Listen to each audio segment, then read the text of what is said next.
Podcast Momento INSS.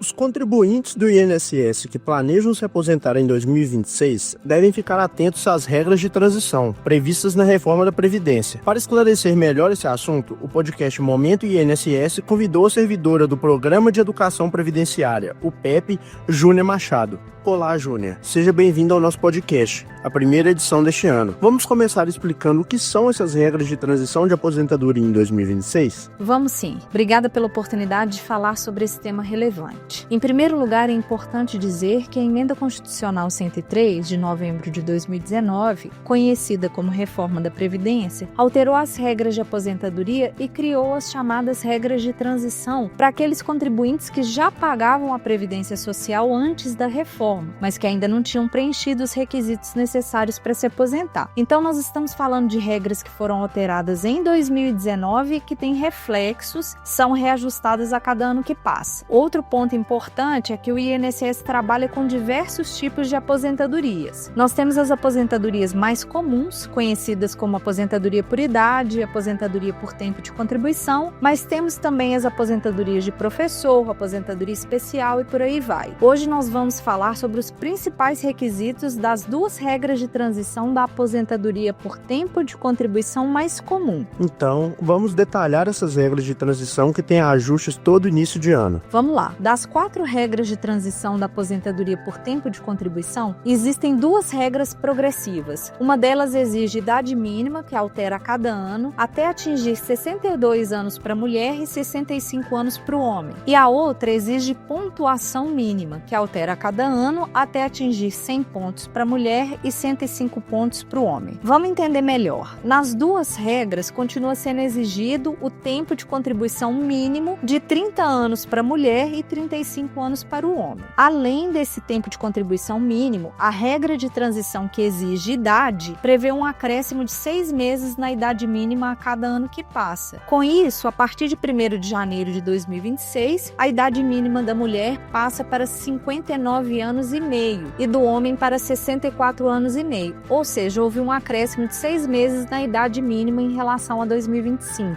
Júnia, agora explica pra gente a segunda regra de transição progressiva. A outra regra de transição progressiva prevê uma pontuação mínima. A pontuação é a soma da idade e do tempo de contribuição. Funciona assim: além do tempo de contribuição mínimo de 30 anos para a mulher e de 35 para o homem, essa regra exige uma pontuação mínima que aumenta 1 ponto a cada ano que passa. Ou seja, a partir de 1º de janeiro de 2026, a pontuação mínima da mulher passa para 93 pontos e do homem para 103 pontos, que foi um acréscimo de 1 ponto em relação ao ano passado. E na aposentadoria por idade, algum ajuste em 2026? A reforma da Previdência trouxe apenas uma regra de transição relativa à aposentadoria por idade, mas a progressão dela já acabou. Então não temos ajustes para 2026, mas vamos relembrar as principais regras? Para aquelas pessoas que já contribuíam antes da reforma, a idade mínima é de 62 anos para a mulher e 15 anos de contribuição, e de 65 anos para o homem, também com 15 anos de contribuição. Para os homens que começaram a contribuir depois da reforma, é aplicada a regra geral de aposentadoria chamada aposentadoria programada, que exige um mínimo de 65 anos de idade e de 20 anos de contribuição.